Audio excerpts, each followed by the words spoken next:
അഞ്ച് വിളക്ക് എന്നറിയപ്പെടുന്ന ചങ്ങനാശ്ശേരി പഴയ വലിയ വ്യാപാര കേന്ദ്രം, എല്ലാ മതങ്ങളുടെയും വളരെ പ്രസിദ്ധമായ ദേവാലയങ്ങൾ, സർവോപരി വിമോചന സമരം ഉരുണ്ടുകൂടിയ നാളുകളിൽ ചങ്ങനാശ്ശേരിയുടെ വിഭജന സമരത്തിനുള്ള പങ്ക് വളരെ വലുതാണ്. NSS ആസ്ഥാനമുണ്ട്, സഭകളുടെ സ്ഥലമുണ്ട്. മറ്റെവിടെയും വിമോചന സമരത്തിൻ്റെ അലകൾ ചെന്നെത്തുന്നതിന് മുമ്പ് വലിയ തോതിൽ അത് പൊട്ടിപ്പുറപ്പെടുന്നതും ഒരു ഏകോപനം ഉണ്ടാകുന്നതും ചങ്ങനാശ്ശേരിയിലാണ്. പിന്നെ ഇത് മാത്രമല്ല, പ്രസിദ്ധരായ സാഹിത്യകാരന്മാരുടെ ജന്മം കൊണ്ട് പോലും ഒരു പുണ്യഭൂമിയായി കണക്കാക്കാവുന്ന ഒരിടമാണ് ചങ്ങനാശ്ശേരി. മഹാകവി ഉള്ളൂർ, പിന്നെ ചങ്ങനാശ്ശേരിയുടെ സ്വന്തം പുത്രൻ എന്നറിയപ്പെടുന്ന മുട്ടത്ത് വർക്കി, AR രാജാവർമ്മ, ഇങ്ങനെ പല ആൾക്കാർക്ക് പറഞ്ഞു പോയാൽ ആ പട്ടിക നീളും. അങ്ങനെ എന്തുകൊണ്ടും സമ്പന്നമാണ് ചങ്ങനാശ്ശേരിയിലെ ആ പ്രദേശം, സമ്പന്നമാണ്. 5 വിളക്കിൻ്റെ നാട് എന്ന് അറിയപ്പെടുന്നു. അവിടെ പള്ളികൾക്കും ക്രിസ്തീയ ദേവാലയങ്ങൾക്കും മുസ്ലിം ദേവാലയത്തിനും ഹിന്ദുമത ദേവാലയങ്ങൾക്കും ഒരേ സമയത്ത് പിന്നെ ഇവർക്ക് ഈ ദേവാലയങ്ങളിൽ നിന്നുള്ള നാദം മുഴങ്ങിയിരുന്ന ഒരിടമാണ്. ഒരു മൈത്രി ആ സമയത്ത് അവിടെ ഉണ്ടായിരുന്നു. ഇങ്ങനെ പറഞ്ഞാൽ തീരാത്തത്ര വിശേഷതകൾ നമ്മുടെ ചങ്ങനാശ്ശേരിക്കുണ്ട്. അതെ, ഒട്ടേറെ പ്രത്യേകതകളുള്ള ചങ്ങനാശ്ശേരിയിലാണ് ABC ന്യൂസിൻ്റെ തെരഞ്ഞെടുപ്പ് മണ്ഡല പര്യടനം ഇന്ന് ചെന്ന് നിൽക്കുന്നത്. നമ്മുടെ തൊട്ടുമുമ്പിൽ എത്തി നിൽക്കുന്ന നിയമസഭാ തെരഞ്ഞെടുപ്പിൽ ചങ്ങനാശ്ശേരി ആരുടെ കൂടെ നിൽക്കും? ചങ്ങനാശ്ശേരിയിൽ ഓരോ മുന്നണിക്കും പാർട്ടിക്കും എന്ത് സാധ്യതകളാണ് ഉള്ളത് എന്ന് തീർച്ചയായിട്ടും കണക്കുകൾ ഞങ്ങൾ വിശകലനം ചെയ്യും, വസ്തുതകൾ ഞങ്ങൾ പറയും, ചരിത്രവും സംസ്കാരവും സൂചിപ്പിച്ചേക്കും. എന്താണ് സർ ചങ്ങനാശ്ശേരിയുടെ ഭൂതം, ഭാവി, വർത്തമാനം? ചങ്ങനാശ്ശേരിയുടെ ചരിത്രം നമ്മൾ രാഷ്ട്രീയമായി പരിശോധിക്കുമ്പോൾ അത് കേരള കോൺഗ്രസിൻ്റെ സ്വന്തം എന്ന് വേണമെങ്കിൽ പറയാവുന്നതാണ്. ബഹുഭൂരിപക്ഷം വർഷങ്ങളിൽ അല്ലെങ്കിൽ ടേമുകളിൽ അവിടെ വിജയിച്ചിട്ടുള്ളത് കേരള കോൺഗ്രസ് ആണ് എന്ന് മാത്രമല്ല ഇപ്പോഴും കഴിഞ്ഞ വർഷവും കഴിഞ്ഞ ടേമിലും വിജയിച്ചിരിക്കുന്ന കേരള കോൺഗ്രസ് ആണ്. കേരള കോൺഗ്രസിന്റെ മാണി ഗ്രൂപ്പ്, അല്ലേ? മാണി ഗ്രൂപ്പാണ് എല്ലാം തുടർച്ചയായിട്ട് ജയിച്ചുകൊണ്ടിരിക്കുന്നത്. അപ്പോൾ എന്നാണോ മാണി ഗ്രൂപ്പ് മുന്നണി മാറുന്നത് അപ്പോൾ മാത്രമേ അതിന് മാറ്റം ചങ്ങനാശ്ശേരിക്ക് മാറ്റം വന്നിട്ടുള്ളൂ. അതായത് കേരള കോൺഗ്രസിൽ തന്നെ ദീർഘകാലത്തേക്ക് 9 or 10 തവണ ജയിച്ച് CF തോമസ് തന്നെയാണ്. ചങ്ങനാശ്ശേരി സമം CF തോമസ്. അങ്ങനെയാണ് നമ്മളും കണക്കാക്കുന്നത്. നമ്മൾ രാഷ്ട്രീയം സംസാരിക്കുന്ന CF തോമസ് കേട്ടല്ല, ചങ്ങനാശ്ശേരി എന്ന് പറയാവുന്ന രീതി, അല്ലേ? നമ്മൾ ഈ ബാറ്റ ഷൂസിന്റെ പരസ്യമൊക്കെ ഉണ്ടല്ലോ. അതെ, അതുപോലെ ബാറ്റ എന്ന് പറയുന്നത് ആ ഷൂസിന്റെ പര്യായമായിട്ട് പറയുന്നത്. CF തോമസ് എന്ന് പറഞ്ഞതിനിടയിൽ ചങ്ങനാശ്ശേരിയുടെ പര്യായമായിട്ടും പറയപ്പെട്ടിരുന്നു എന്നുള്ളതാണ്. അത് തുടരുകയാണ് ചെയ്യുന്നത്. എന്താണ് അതിൽ വരാൻ പോകുന്ന മാറ്റം എന്ന് ഇപ്പോൾ നമ്മൾ നോക്കിയാൽ നമുക്ക് വേണമെങ്കിൽ ആയിരുന്നില്ല, അല്ലേ? വിമോചന സമരത്തിന് മുമ്പ് അങ്ങനെ ആയിരുന്നില്ല. വിമോചന സമരത്തിന് മുമ്പ് കമ്മ്യൂണിസ്റ്റ് പാർട്ടി ആദ്യത്തെ അവിടുത്തെ MLA കമ്മ്യൂണിസ്റ്റുകാരനാണ്, അല്ലേ? നമ്മുടെ കൃഷ്ണൻ, കല്യാണകൃഷ്ണൻ, അവിടുത്തെ കമ്മ്യൂണിസ്റ്റ് പാർട്ടി നേതാവ്. ഒരിക്കൽ കൂടി അവിടെ പിളർപ്പിന് ശേഷം, കമ്മ്യൂണിസ്റ്റ് പാർട്ടിയിലെ പിളർപ്പിന് ശേഷം CPI-കാരൻ ഒരിക്കൽ ജയിച്ചിട്ടുണ്ട്, അല്ലേ? KGN നമ്പൂതിരിപ്പാട് 67. അതും 2 തവണയാണ് കമ്മ്യൂണിസ്റ്റ് പാർട്ടി അവിടെ തൊട്ടത്.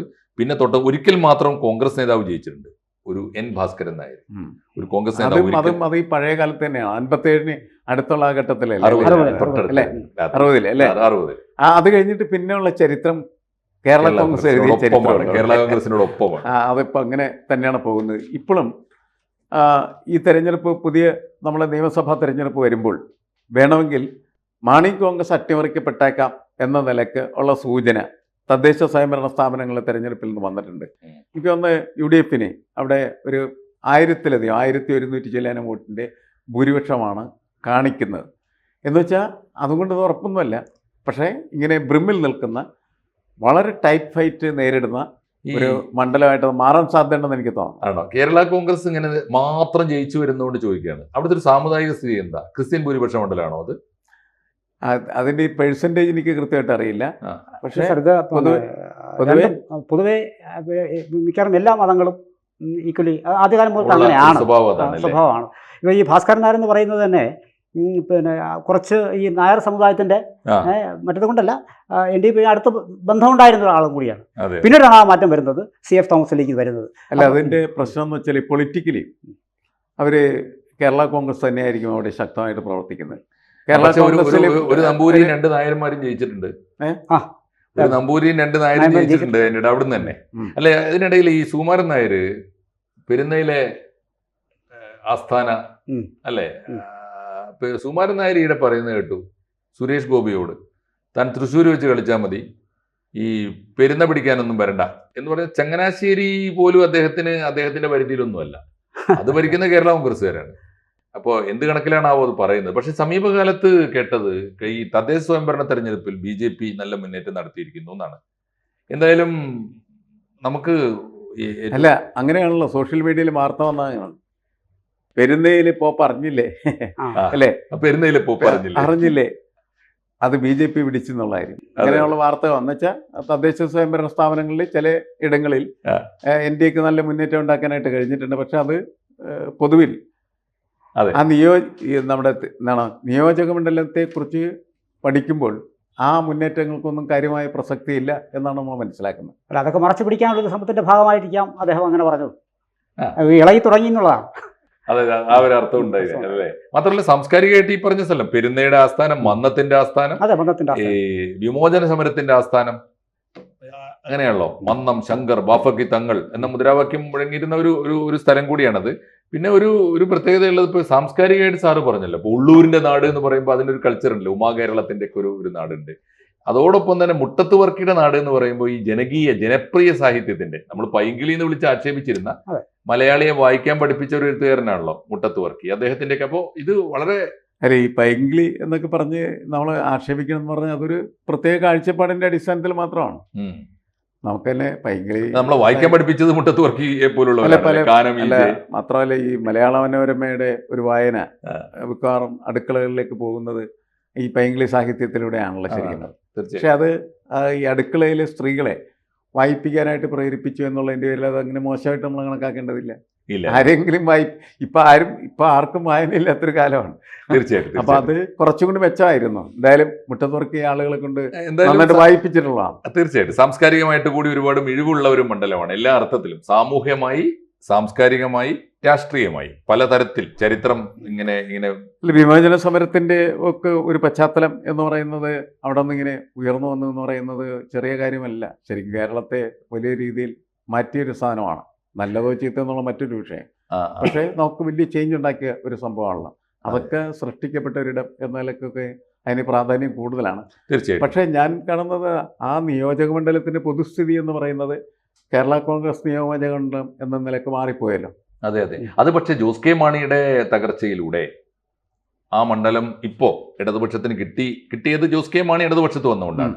ആ അവസ്ഥ മാറാൻ സാധ്യതയുണ്ടോ എന്നുള്ളതാണ് പ്രധാനപ്പെട്ട ചോദ്യം. അല്ല, അതുകൊണ്ടാണല്ലോ തദ്ദേശ സ്വയംഭരണ സ്ഥാപനങ്ങൾ ഇങ്ങനെ ഒരു സൂചന ഉണ്ടെന്ന് കറക്റ്റാണ്. അപ്പൊ നമുക്കൊരു കാര്യം ചെയ്യാം. നിയമസഭാ തെരഞ്ഞെടുപ്പിന്റെ ഒടുവിലത്തെ കണക്ക് രണ്ട് തെരഞ്ഞെടുപ്പിൽ നോക്കാം. 2016 2021. 2016 ഈ ചങ്ങനാശ്ശേരിയുടെ ആസ്ഥാന MLA ആയിരുന്ന, ആജീവനാന്ത MLA ആയിരുന്ന CF തോമസ് അവസാനമായിട്ട് മത്സരിച്ച് ജയിച്ചത് 2016 തെരഞ്ഞെടുപ്പിലാണ്. അന്ന് അദ്ദേഹത്തിന് കഷ്ടിച്ചാണ് അദ്ദേഹം ജയിച്ചത്. ഡോക്ടർ കെ സി ജോസഫ് ആയിരുന്നു. ഒരുപക്ഷെ ഈ മലബാർ വിട്ട് ചങ്ങനാശ്ശേരിയിൽ മത്സരിച്ച തെരഞ്ഞെടുപ്പായിരുന്നു. അന്ന് അദ്ദേഹം ദയനീയമായിട്ട് തോൽക്കുകയും ചെയ്തു. പക്ഷേ CF തോമസ് കഷ്ടിച്ച് ജയിച്ചത് 1849, കേവലം 2000 താഴെ വോട്ടിനാണ് ജയിച്ചത്. അതാണ്. അതേ സമയത്ത് 2021 പിന്നെ മത്സരിക്കുന്നത് അതേ കേരള കോൺഗ്രസിന് വേണ്ടി തന്നെ ജോബ് മൈക്കിളാണ് ജയിച്ചത്. അന്ന് അദ്ദേഹത്തിന് എതിരായി മത്സരിച്ചത് കേരള കോൺഗ്രസ് ജോസഫ് ഗ്രൂപ്പിന്റെ VJ ലാലിയാണ് ജയിക്കുന്നത്. 6000 വോട്ടേ ഭൂരിപക്ഷമുള്ളൂ. അതാണ് ഒടുവിലത്തെ ചിത്രം. അതിന്റെ കൂട്ടത്തിൽ പറയേണ്ടത് BJP സ്ഥാനാർത്ഥികളാണ്. ചങ്ങനാശ്ശേരിയിലെ BJP സ്ഥാനാർത്ഥി പ്രധാനപ്പെട്ട ഒരു കാര്യം, 21,000 വോട്ട് നേടിയിരുന്നു 2016 തെരഞ്ഞെടുപ്പിൽ. ഏറ്റുമാനൂർ രാധാകൃഷ്ണനാണ് അന്ന് മത്സരിച്ചത്. 21,455 വോട്ട് അവർ നേടിയിരുന്നു. പക്ഷേ എന്തുകൊണ്ടാണെന്ന് അറിയില്ല, 2021 തെരഞ്ഞെടുപ്പിൽ അത് ഗണ്യമായി കുറഞ്ഞുപോയി. BJP സ്ഥാനാർത്ഥി തന്നെയാണ് മത്സരിച്ചത്. Advocate G രാമനായരാണ്, ചില്ലറക്കാരല്ല. മത്സരിച്ചതൊക്കെ പ്രമുഖരാണ്. പക്ഷേ അദ്ദേഹത്തിന് 14,000 വോട്ട്, 14,491 വോട്ടേ കിട്ടിയുള്ളൂ എന്നതാണ് BJPയുടെ ഒരു സ്ഥിതി. പക്ഷേ നിയമസഭാ തെരഞ്ഞെടുപ്പുകൾ നോക്കുമ്പോൾ BJPയോ NDAയോ നില മെച്ചപ്പെടുന്ന സ്ഥിതിയല്ല.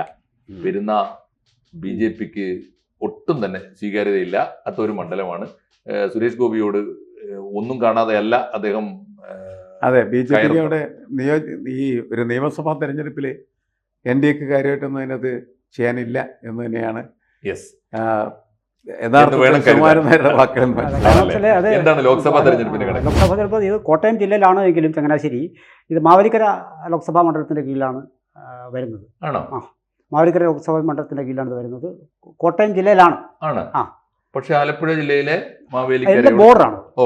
അത് ബോർഡറുകളാണ്. അതാണ് സെക്ഷൻ വരുന്നത്. ഇവിടെ നിന്ന് പി.കെ. വാസുദേവൻ നായർ, ആർ. ബാലകൃഷ്ണപിള്ള, പിന്നെ പി.ജെ. കുര്യൻ, ചെന്നിത്തല ഇവരൊക്കെ ഇവിടെ നിന്ന് ജയിച്ചു പോയിട്ടുണ്ട്.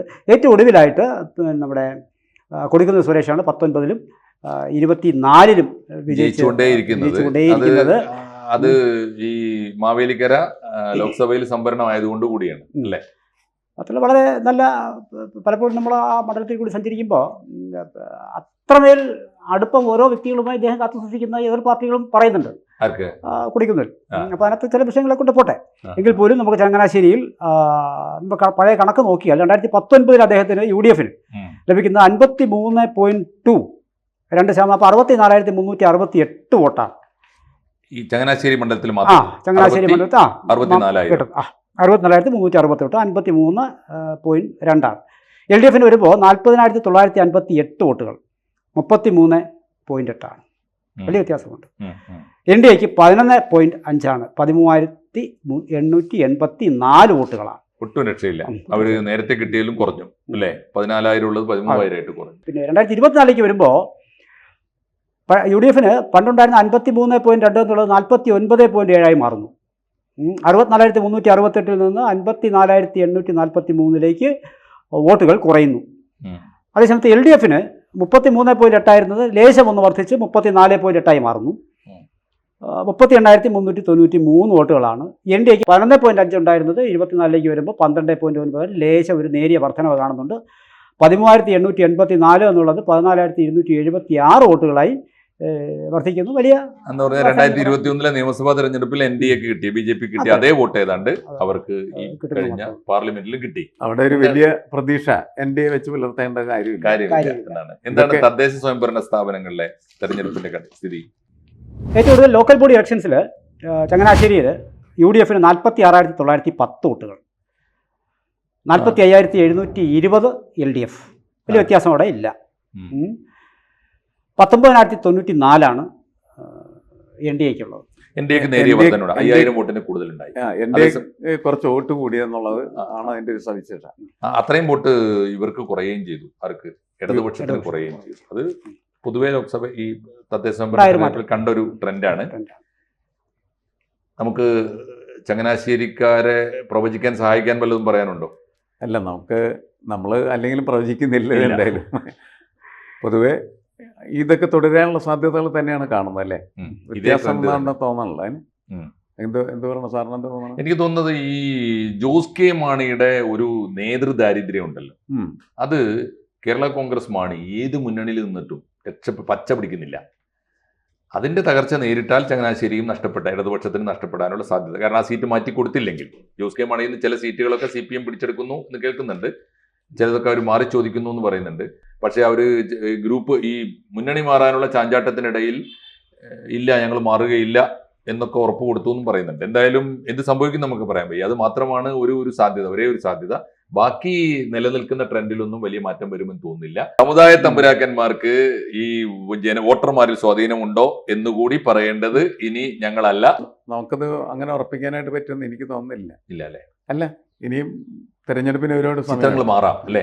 ട്രെൻഡ് മാറാം. മാത്രമല്ല ഇവർ രണ്ടുപേരും എങ്ങനെയാണ് നമ്മുടെ കേരളീയ തെരഞ്ഞെടുപ്പുകളെ സ്വാധീനിക്കണമെന്ന് ഉള്ള കാര്യം ഒരു സംശയകരമായിട്ടുള്ള ഒരു പ്രസ്താവന കൊണ്ട് മാത്രം വോട്ട് കിട്ടുമോ? കേട്ടില്ല. അല്ല, അതുകൂടി സാർ പറഞ്ഞ പോലെ അതുകൂടി തെളിയിക്കപ്പെടുകയാണ്. അതുകൂടി തെളിയിക്കപ്പെടും. അത് പക്ഷേ പലവട്ടമായിട്ട് തെളിയിക്കപ്പെട്ടാണ്. അല്ല, ഇത്രയും അടുത്ത് നിന്നിട്ട് ഇവര് സപ്പോർട്ട് ചെയ്ത് ഒറ്റയാളും ജയിച്ചിട്ടില്ല. കൂടുതൽ വാർത്തകളും വിശേഷങ്ങളും നിങ്ങളിലേക്ക് എത്താൻ ABC മലയാളം സബ്സ്ക്രൈബ് ചെയ്യുക, ബെൽ ബട്ടണും അമർത്തുക.